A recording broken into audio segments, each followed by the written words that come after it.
This is one of Cluny the Scourge's Rome Total War online battles, and this time I'm playing as the Scipii.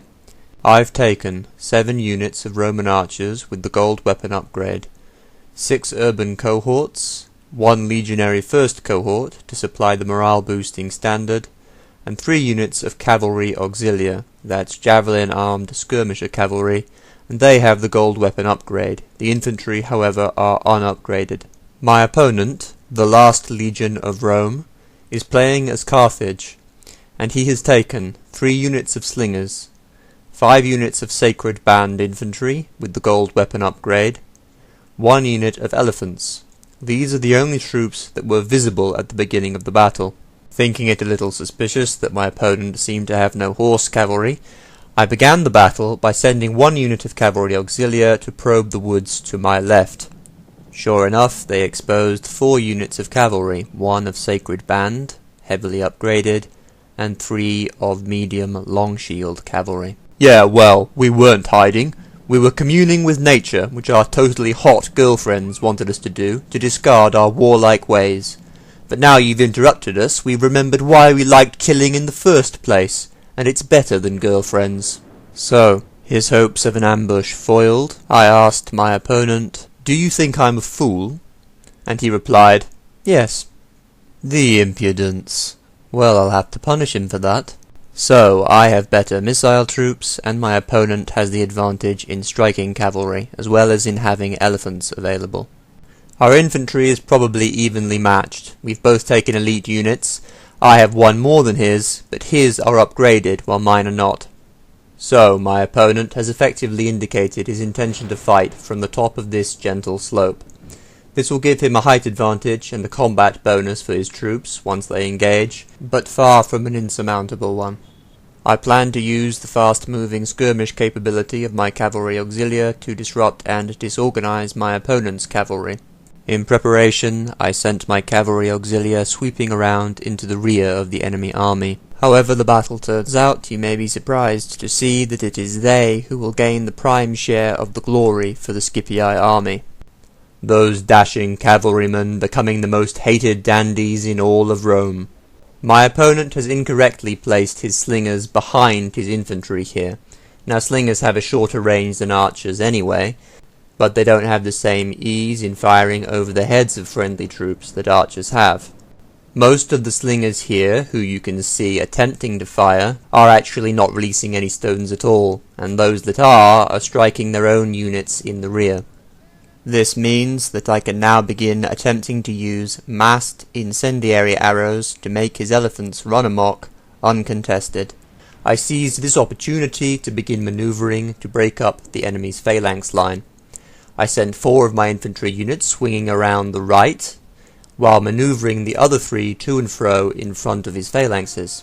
Realizing that he's going to need to make use of those elephants soon before they are wasted, the Carthaginian player charges those elephants forward and attempts to cause some havoc amongst my infantry here in the center. Oh my god! We're all going to die! This reminds me of Left 4 Dead. Tank! Throw a Molotov and run! However, as the elephants become separated from their comrades and surrounded by Scipii units, they become overawed by the concerned by number of enemy effect and rout relatively quickly. While my infantry seek to outmaneuver his, I take this as the moment to occupy his cavalry's attention and rush my cavalry auxilia in from behind. He unwisely begins chasing after them. My opponent responded to my infantry maneuvers by transferring 1 of his phalanxes from the far side to face the flanking units. At the same time, he charged some of his cavalry into those flanking infantry to contain them long enough for him to bring those phalanxes to bear. As for the rest of his cavalry, mine have the fast-moving trait and his don't. I can simply leave them on skirmish mode and he has almost no chance of catching them. As he attempts to chase them, however, they unleash a barrage of javelins, inflicting fairly heavy casualties. Once my opponent realizes his mistake and turns his cavalry back to where they are needed, 1 of his units becomes isolated, and I pluck the fruit by sending my cavalry auxilia into a charge, crushing this isolated unit by weight of numbers. It's now that I make a fairly major mistake. Buoyed up by my preliminary successes with my cavalry auxilia, I continue them on and charge them into these units here, into the flank of his cavalry. They destroy one of those units, however they then get into a head-to-head slog against a heavily upgraded elite Sacred Band cavalry unit, and then against some infantry into the bargain. They pay the price for my stupidity, as do their tearful sweethearts back home. Well, on the bright side, that means more sweethearts for me, I suppose. Is this the end for these magnificent hard-riding daredevils? Wait for the end of the video to find out. Now the serious dirty work of the battle got underway, as we manoeuvred our infantry units in a search for the upper hand. At all times I seek to avoid suicidal frontal fighting against phalanxes. In the middle of the hill I manage this very well, but on the lower and upper slopes, as you can or will see here, my opponent seems to be pressuring me much more menacingly. In this I was attempting to employ the natural historical manoeuvrability of the legionary system, based upon tactical flexibility to outflank the enemy. The clash of steel on steel! Action! Adventure! Empires made and destroyed! Grand drama on an epic scale! If you watch one movie this summer, watch Rome. Total war. One criticism I will make of my opponent's maneuvers in this phase of the battle is that he repositioned his phalanxes in formation, instead of taking them out of phalanx, advancing them at a running pace, and then putting them back in. At this point my cavalry auxilia regrouped, noticed by both players for some time. Incidentally, during this battle, I don't know if you can hear it, but it's pissing down with rain. That isn't favourable for my archers, who will suffer a penalty to represent their strings becoming wet. However, by now those elephants, who routed into my rear, have been taken care of. With sustained incendiary arrow fire they did eventually run amok.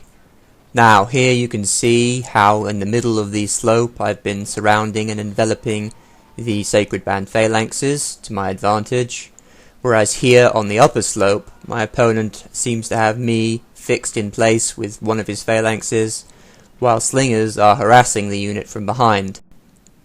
Things are beginning to look bleak for them.